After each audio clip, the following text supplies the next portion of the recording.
Isso. Devidamente inspirados para a gente começar e continuar o evento e o início do ciclo das palestras, eu quero chamar aqui a doutora Virgínia Machado, com o tema Burnout e seus impactos trabalhistas. Muito bem, dona Virgínia, vem cá. Tu que costumas entrevistar os outros agora vai, é contigo. Obrigada. Muito boa noite a todos. Um prazer estar aqui. Cumprimento a todas as autoridades presentes. A Ângela, parabéns por mais esse evento. Muito obrigada pelo convite. Fico aqui ou fico ali? Ângela, aqui ou ali? Bom, eu sou Virgínia Machado. Eu sou advogada, especializada em Direito Trabalhista Empresarial e fiquei com a missão de conversar com vocês sobre a síndrome de burnout e seus reflexos trabalhistas, né, os seus impactos trabalhistas. É um tema árduo, peço paciência para vocês. A gente não vai poder abrir para perguntas, porque não temos tempo para isso, mas no final nós vamos deixar um slide com telefone, e-mail. Se vocês tiverem alguma dúvida, vocês podem entrar em contato, que nós responderemos com certeza, até porque vocês do RH são multiplicadores de soluções. E é isso que a gente busca. Quando me convidaram para falar sobre síndrome de burnout, até conversei com a doutora Leila, que é minha sócia, e seria muito simples definir e falar do problema. Mas eu quis trazer também soluções. Espero que eu consiga passar para vocês soluções para as empresas e para os colaboradores. Muito lá. Vamos voltar para a definição? Aí, obrigada. Qual é a definição de síndrome de burnout? A OMS, Organização Mundial da Saúde, define a síndrome de burnout como a síndrome decorrente do estresse extremo no trabalho que não foi bem administrado. Vocês têm noção? Olha que conceito maravilhoso. Esse estresse extremo e prolongado, ele traz como consequências algumas outras doenças, como a depressão e o transtorno de ansiedade.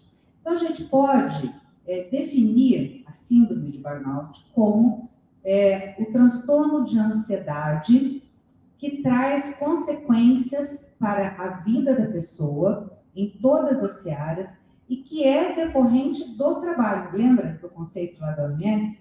Que é decorrente do trabalho, que é decorrente daquele movimento laboral. E traz também um cansaço extremo, a falta de energia, de motivação para tratar e realizar aquelas situações mais corriqueiras. A OMS, ainda estou na definição, gente, a OMS, agora em janeiro de 2022, catalogou a síndrome de burnout como doença do trabalho. Antes não era assim.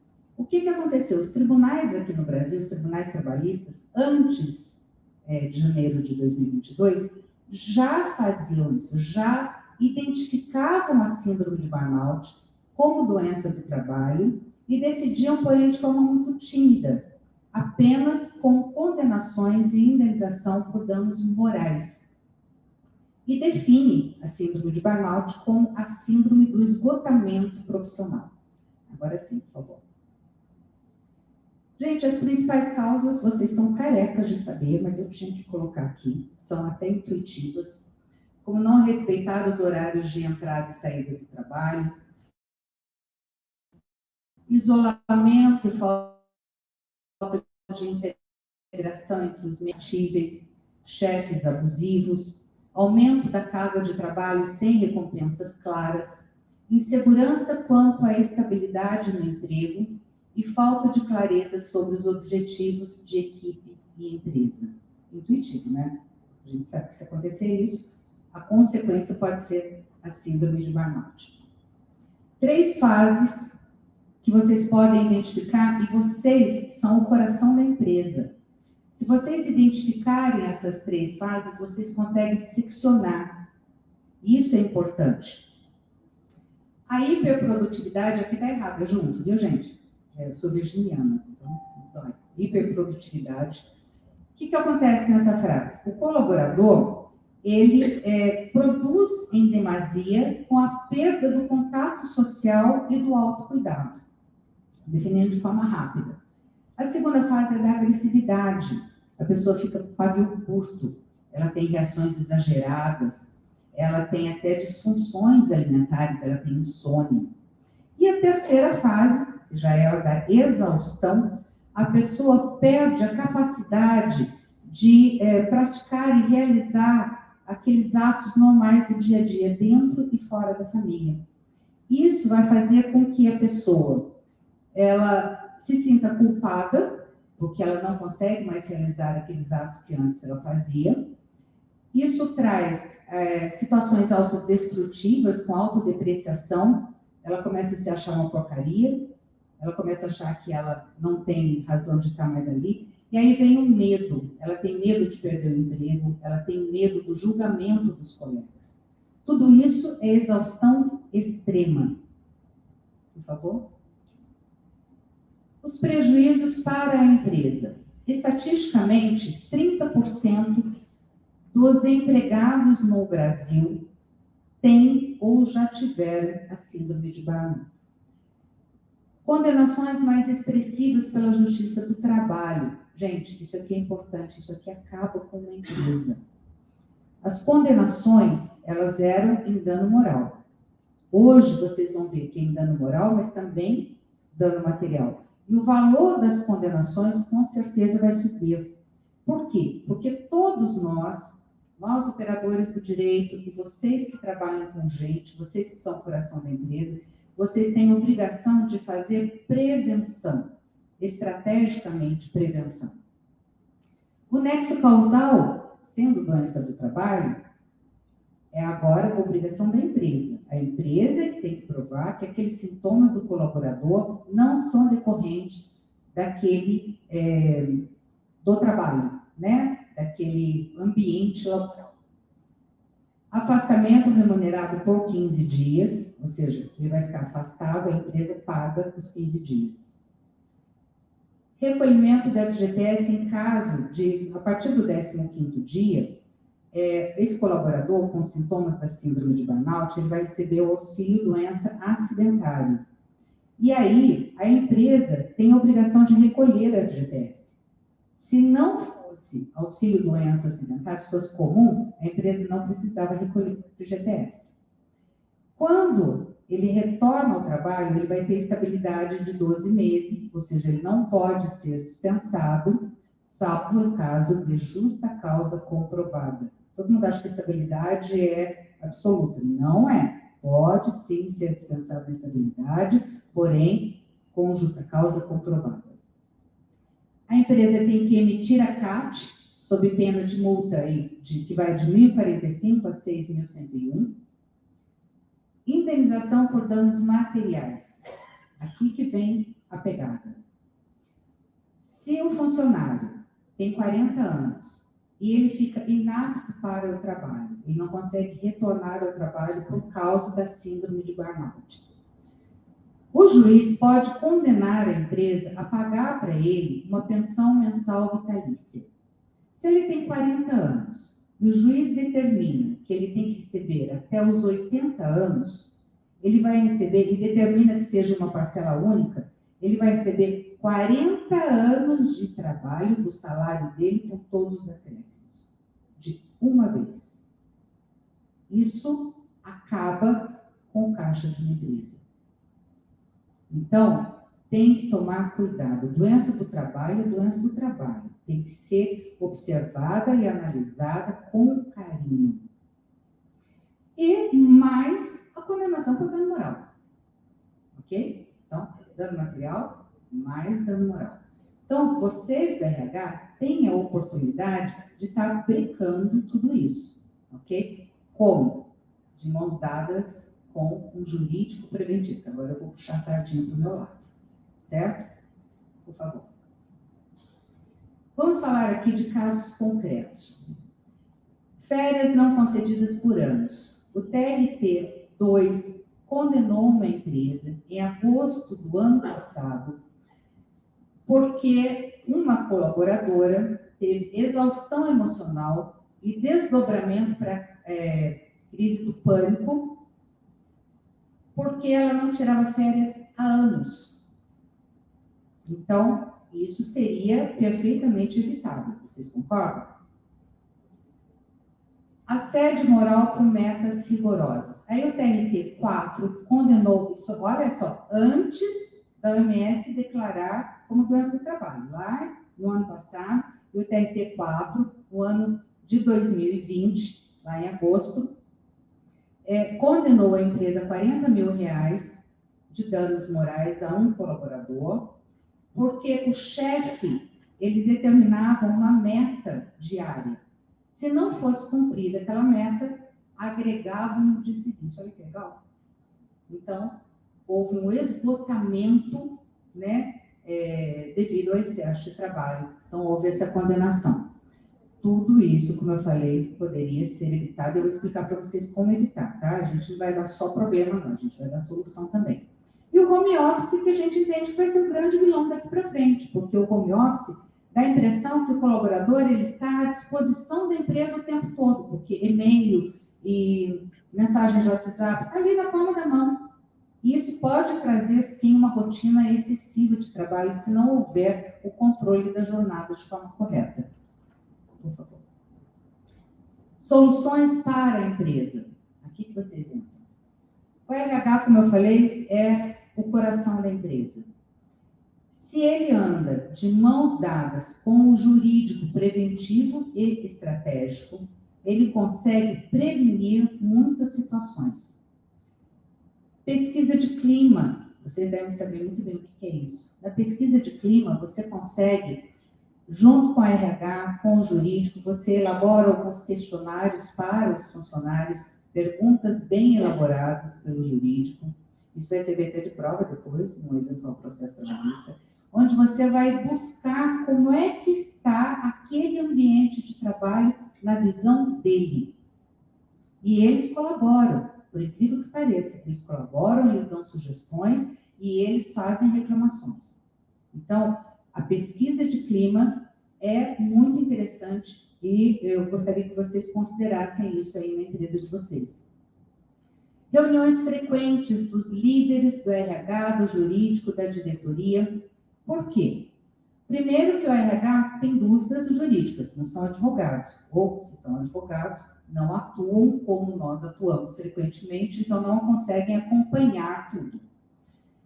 O RH ele tem que ter esse contato estreito com o jurídico para tirar todas as suas dúvidas. Às vezes, num cafezinho, a gente consegue eliminar ali inúmeros problemas do RH. Conversando, falando, nossa, mas peraí, isso aqui você pode fazer isso, entendeu? Os líderes com o RH, será que o RH sabe que aquele funcionário está com a primeira fase da síndrome de burnout? Quem vai contar para ele é o líder. O jurídico trazendo aí informações. E a diretoria, e quando é pequenas e médias empresas, com sócios proprietários. Essa interação, essa integração é muito importante para o bem-estar da empresa e saúde financeira. Um regulamento interno efetivo, ou seja, aquele que tem regras claras, bem definidas e que realmente são aplicados. Não aquele que fica na gaveta, viu, gente?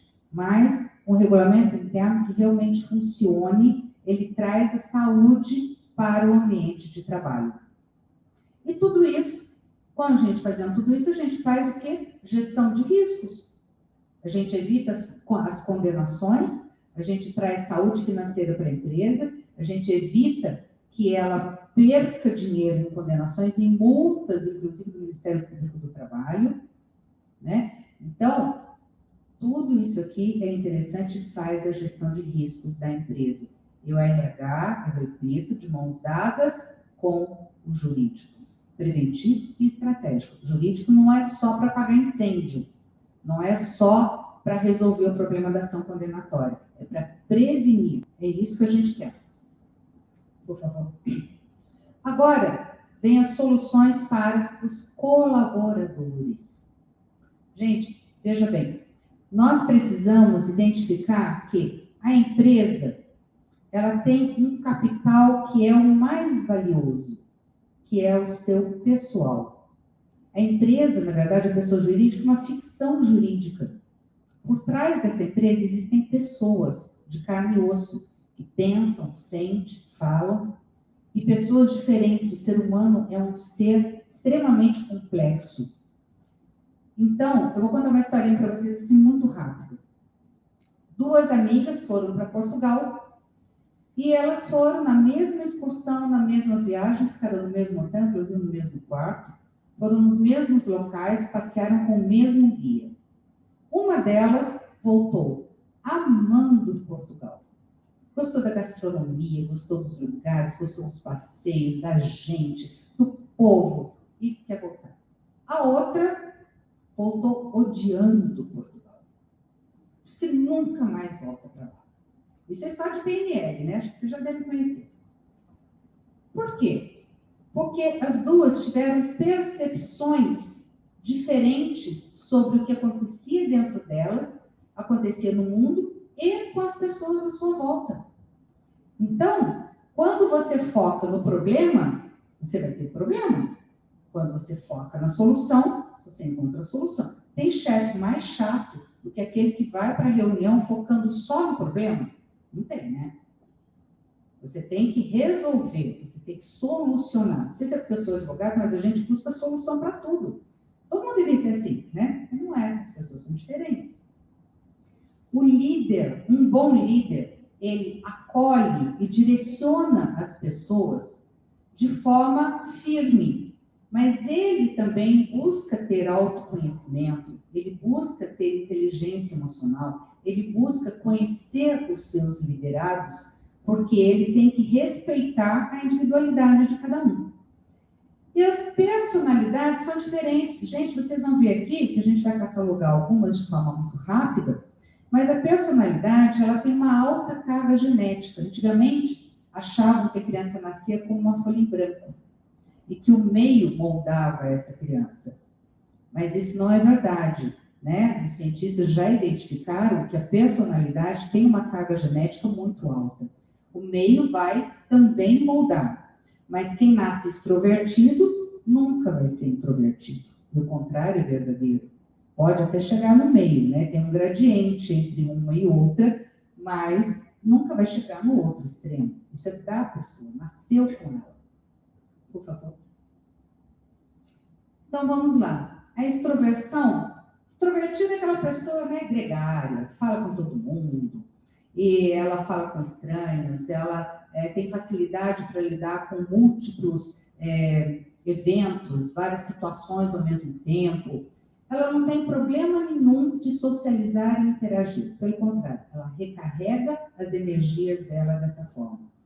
O introvertido, a principal palavra que a gente enxerga é reservado. O introvertido é aquele que, para ele interagir e socializar, veja bem, eu estou falando de extremos, tá? A pessoa pode ficar no meio, mais para lá, mais para cá. Não estou falando que é assim que as pessoas são. Estou falando de extremos para a gente ter uma ideia.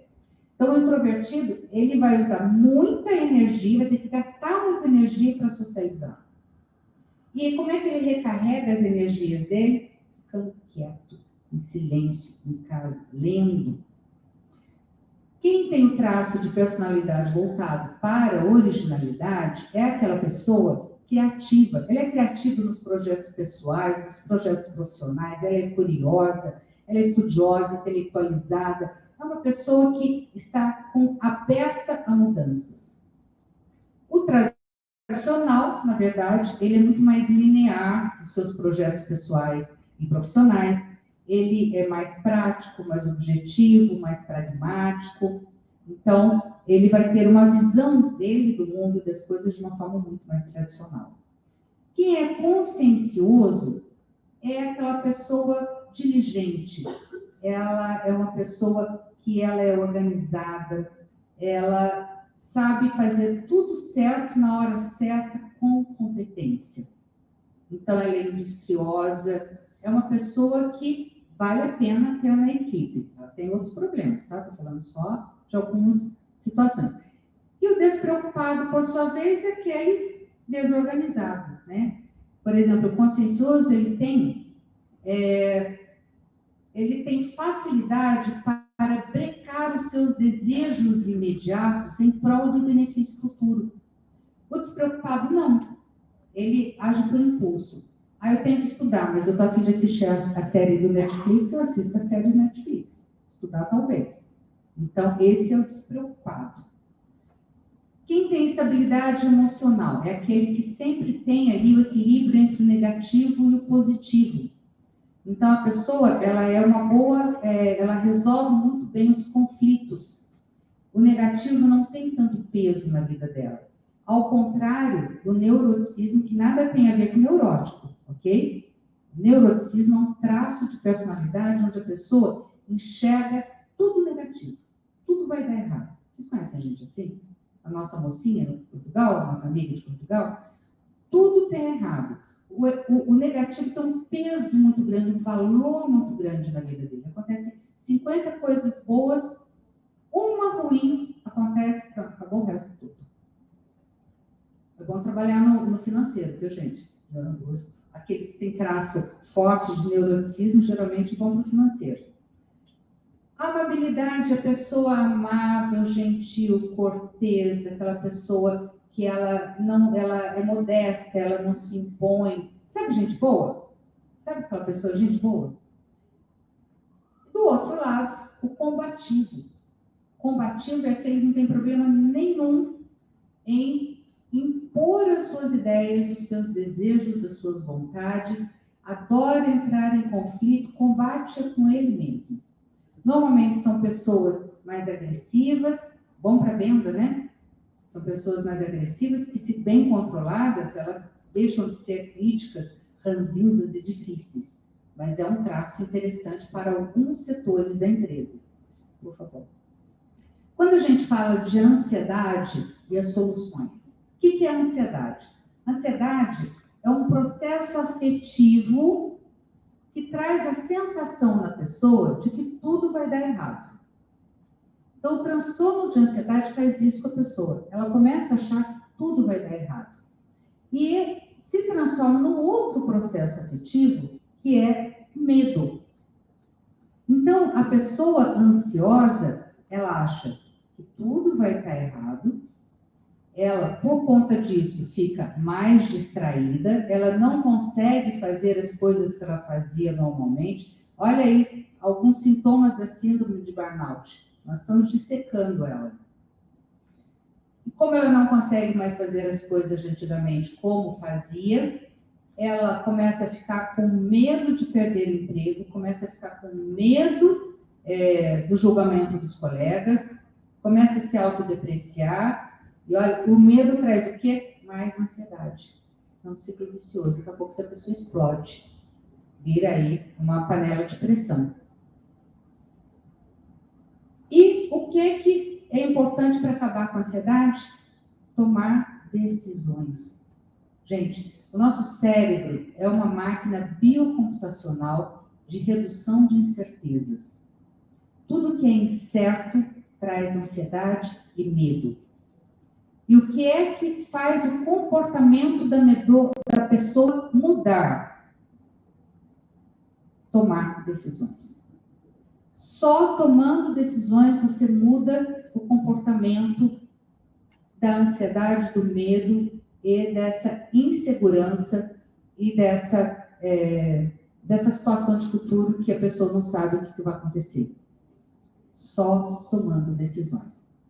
E aí, vamos falar do autocontrole. O autocontrole, quando você exerce o autocontrole, você tem ali a oportunidade de brecar os nossos impulsos, que podem ser aqui definidos como as nossas emoções, os nossos afetos, os nossos desejos. Só o autocontrole vai fazer isso. E o autocontrole, saber o limite, o que acaba com o autocontrole, é até mais importante do que exercer o autocontrole. Porque você sabendo o que corrói o autocontrole, você pode brecar, por favor. Quando a gente fala de emoção e autocontrole, aqui existe um conflito. O que é que o nosso cérebro quer? O nosso cérebro quer prazer. Então, olha o despreocupado aí. Eu cedo aos impulsos dos meus desejos e deixo de fazer o que eu tenho que fazer. Já aquele que é diligente, né, consciencioso, não. Ele já tem facilidade para brecar os seus impulsos imediatos em prol de uma visão de futuro. E a melhor forma que nós conseguimos ilustrar a emoção no autocontrole é de dois irmãos, que é o Chip e o Dan Hitch, se eu não falei errado, onde eles colocam a alegoria da emoção como um grande elefante, forte, pesado, veloz. E o autocontrole, eles identificam como um rapaz sentado em cima do elefante, que seria o piloto, tentando controlá-lo. Quem você acha que ganha? O elefante. As nossas emoções, elas são incontroláveis, elas são imediatas e elas são instantâneas. Elas são inconscientes. Quando você sente raiva, você já sentiu. Quando você identifica a raiva explodindo dentro de você, na verdade, aquilo já virou sentimento. Então, você não controla a emoção que explode dentro de você, mas você controla o comportamento que você vai ter diante dessa emoção. Para isso, a gente vai precisar de autocontrole. O autocontrole é essencial para seccionar a síndrome de burnout. Por favor. O que esgota o autocontrole? Para vocês, por favor, olha, se liguem nisso. Prestem bem atenção, que isso aí vai para a vida de vocês, vai para a empresa, vai para tudo. O esgotamento, de fato, propriamente dito, aquele cansaço extremo, a fome. Gente, você já percebeu que tem estatística de que os acidentes de trabalho ocorrem um pouco antes do almoço. Quando a gente tem fome, o nosso corpo, ele produz um hormônio chamado grelina. E esse hormônio, ele faz a gente ficar mais impulsivo e isso dificulta a gente tomar decisão. Então, isso corrói o autocontrole. As aflições emocionais, a síndrome de burnout, a angústia, a tristeza, a aflição, tudo isso corrói o nosso autocontrole. Vocês estão percebendo aí, aquele que tem sintomas da síndrome de burnout, por que ele não consegue sair daquele círculo vicioso dele? A falta de conhecimento e competência, o terreno desconhecido corrói o autocontrole. Então, a pessoa que entra num projeto sem ter capacidade suficiente, sem ter conhecimento suficiente, ela vai se esgotar muito mais rápido. A negatividade, a nossa amiga de Portugal, né? Eu já penso que vai ter uma reunião aí difícil no final do dia, e ela já está pensando nisso quando ela acorda. Ou seja, tem alguma condição de não ir na reunião? Não. Então, por que não foca na solução em vez de focar no problema e ficar pensando nisso o dia inteiro? A falta de controle. Aí vem uma dica para os líderes. Quando a sua equipe sente que faz parte da solução, que é protagonista, que tem controle sobre a situação junto com você, ela vai produzir muito mais. Agora, se você fala que é para fazer aquilo e nem explica por quê, você não vai ter engajamento. Dissonância cognitiva. A pessoa que ela tem que fazer, espera-se um comportamento dela, só que esse comportamento esperado está em conflito com as suas crenças, os seus valores, as suas ideias. Ela não vai produzir a mesma coisa quando você fala para o seu filho ou para os seus liderados. Você tem que fazer isso. Se você não colocar propósito para eles não vão funcionar. Com propósito, sim, eles vão ajudar a empresa a mudar para melhor e a empresa vai ter muito maior resultado positivo. Frequência cardíaca. Quem tem flutuação grave de frequência cardíaca não consegue se concentrar, não consegue focar, não consegue terminar o que está fazendo, não consegue parar de procrastinar. Tem aí, ela não consegue ter autocontrole sobre tudo isso. Flutuações hormonais, né? Nós aqui, né? TPM, testosterona para os homens, tudo isso é flutuação hormonal. Em algumas situações, pode sim vir a esgotar o autocontrole. E a idade? Quanto mais idade a pessoa tem, mais autocontrole ela tem. Olha aí a geração Agilis, da Ângela, né? Contratem, eles têm muito autocontrole. Ok? Por favor? Então, quando nós... Agora, só uma pincelada. Vocês imaginam aqui uma pessoa com traço forte de neuroticismo, que para ela tudo é negativo, ela já é hostil, ela já é agressiva, junto com o traço de personalidade combativo, ou seja, ela gosta de combate, ela não tem problema nenhum para entrar em conflitos, e ela é extrovertida. Ou ela é despreocupada, vamos colocar despreocupado, né? Que nem a organização tem, não consegue conter os próprios impulsos, com síndrome de burnout. Isso é uma panela de pressão. Essa pessoa vai dar muito prejuízo para a empresa. Só que atrás desse prejuízo existe um sofrimento dela. A gente tem que ver o lado da empresa, sim, mas a gente tem que ver o sofrimento do ser humano. O que é que ele está passando com aqueles sintomas da burnout? Com o transtorno de ansiedade, com o medo, né? Com o estresse, o estresse crônico. Então, assim, só para vocês terem uma ideia, o amável vai ficar com mais dificuldade de dizer não, o combativo vai ficar cada vez com o pavio menos curto, o extrovertido, ele já entra, né, de cabeça em qualquer relação, qualquer projeto, sem pensar nas consequências. O neurótico vai ficar cada vez, o neuroticismo, aí ele vai ficar neurótico. Aí ele vai realmente surtar. O consciencioso pode perder esse equilíbrio entre o positivo e o negativo, e o despreocupado, se ele já não continha os impulsos, se ele já não tinha autocontrole muito, aí que ele não vai ter mesmo. Por favor? Então, o autoconhecimento é necessário para que a gente possa ter uma vida melhor e mais produtiva. E um líder que tem inteligência emocional, por exemplo, e vocês aqui no RH são todos líderes do seu pessoal, a empresa toda está na mão de vocês. Se vocês têm inteligência emocional, vocês conseguem identificar dentro de vocês o que está explodindo, a emoção que está explodindo na hora que ela explode, consegue identificar no outro a emoção que ele está sentindo ali, que ele está explodindo dentro dele, e compreender as reações. Então, um bom líder é aquele que se conhece e conhece os seus liderados e sabe que cada um é de um jeito. Aristóteles falou uma vez que a gente tem que sempre utilizar a igualdade para todos, de acordo com aquilo que elas precisam. Mas tem que utilizar a desigualdade de acordo com a desigualdade de cada um. Então, você não pode tratar uma pessoa, uma mulher jovem que está na TPM, da mesma forma que um idoso. Você, como líder, você tem que saber que ela precisa de atenção e maior compreensão, porque ela está no momento de flutuação hormonal e o autocontrole dela está baixo. Isso serve para os maridos também, viu?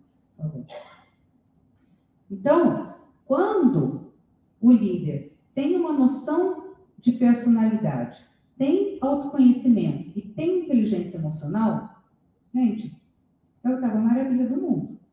Por favor. Demanda e capacidade. Eu estou deixando por último isso, porque são perguntas. O que é que acontece quando você tem uma alta demanda com uma baixa capacidade? Síndrome de burnout.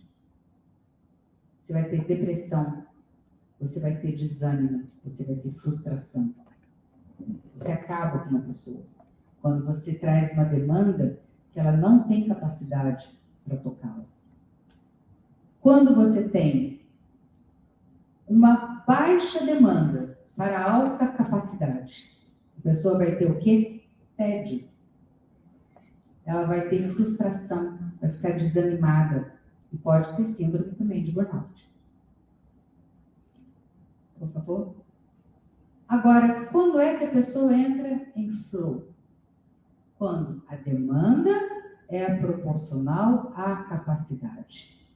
Aí está tudo sincronizado, está de acordo com o que ela gosta, o desafio positivo. Que a gente tem estresse, já falei para vocês do estresse negativo, que é o estresse crônico decorrente do trabalho, síndrome de burnout, a gente está falando na noite inteira. Mas tem o estresse positivo. O estresse positivo, por exemplo, é quando te dão um desafio, como eu tive que falar para vocês da síndrome de burnout, de acordo com a competência que você tem. Eu fui estudar, eu fui compreender e eu fui agregar informações. Por quê? Porque eu queria trazer soluções, não só para a empresa, mas também para os colaboradores. Porque assim a gente evita que a saúde financeira da empresa seja prejudicada por tudo aquilo que a gente conversou lá, para que vocês compreendam o quanto vocês podem melhorar os setores de RH e da vida das pessoas que estão sob a proteção de vocês, e principalmente dos funcionários para evitar o sofrimento. Porque a gente não está aqui para fazer mais um número. Nós temos que estar aqui nesse mundo para transformar um mundo melhor. Eu estou em flor. Obrigada.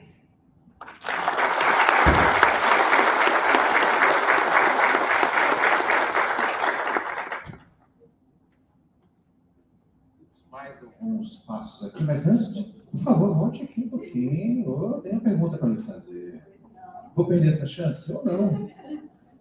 Me permita, Ângelo, uma pergunta básica aqui. Olha, tem uma estatística interessante em cima disso tudo aí, da comunicação. 9 entre cada 10 problemas entre as pessoas decorrem da má comunicação entre elas. E 1 decorre da boa comunicação. Até quem se comunica bem tem complicação, porque o ser humano não é fácil. A pergunta é, a partir de uma constatação, a sua fala foi muito clara. Acho que todos entenderam muito claramente um assunto tão delicado, tão rude, espinhoso. E uma fala assim ajuda a gente a humanizar a apreensão do contexto. Até porque tem pessoas que são precárias na qualidade da comunicação. Tem pessoas que amam mal. E tem pessoas que não sabem receber declarações de amor. A gente está aqui sendo convidado por você a aprender a ficar com essa inteligência emocional que você disse aí e que você trouxe com bastante qualidade. Como que você sugere, assim, em poucas palavras, mais uma entrevista aqui, Ângelo, e você sugere para todos nós, no sentido de melhorar essa qualidade da comunicação, para a gente sentir o gostoso prazer de trabalhar, que com certeza, com prazer, diminui a possibilidade de uma síndrome dessa. Gostar do que faz, se dedicar ao que faz, mas também não esquecer as outras áreas da vida. O que você tem nos falar? Bom, a comunicação para o extrovertido é muito simples. Ele vai ali trabalhar melhor isso nele. Quem não é extrovertido, é introvertido, por exemplo, vai ter maior dificuldade de se comunicar, mas dá para aprender. Lembra que eu falei que era um gradiente entre um lado e o outro? Estou usando aqui as próprias circunstâncias aqui da nossa palestra. A gente pode mudar, porque só a decisão de mudar realmente proporciona a mudança na pessoa que é necessária. E aí você vai agregar na sua vida, e você vai acrescentar, e você vai, com isso, ser um multiplicador de coisas boas. Você vai conseguir modificar a vida das pessoas que estão ao seu lado. Então, a comunicação é prazer, sim, para algumas pessoas, né, como nós. Para outras, não é prazer. A pessoa gasta muita energia, ela se esgota fazendo isso. Então, o que a gente sugere? Que pratique e que tome decisão. Lembra que eu falei que o cérebro é uma máquina biocomputacional de redução de incertezas. Se eu estou com a incerteza de falar bem, eu tenho que tomar a decisão de aprender, praticar, ler, fazer cursos. Hoje em dia, todo mundo pode fazer isso.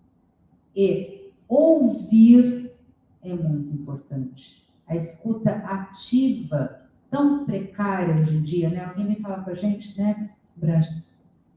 Na hora que você fala, mas eu também fiz isso. Gente, isso não é escuta ativa. Escuta o que a pessoa tem para falar, boca fechada. Escuta, se interesse pelo assunto do outro. Isso é interagir de forma realmente produtiva. Porque falar por falar, até papagaio fala, né? Então, a comunicação, ela tem que ser de uma forma efetiva e positiva. É isso que eu passo para vocês. Né? Respondeu? Opa! Depois a gente continua o bate-papo. Angela, você tem alguma coisa para poder falar? Quero aproveitar, né? Que quem fala que a mulher não pode ser bonita e inteligente, mentira, né, gente? Linda por dentro e por fora. O nosso certificado para você de palestrante, do terceiro Mulheres do Vale, e uma lembrancinha. Gente, muito obrigada. Obrigada, parabéns para todos vocês que estão aqui, parabéns para vocês.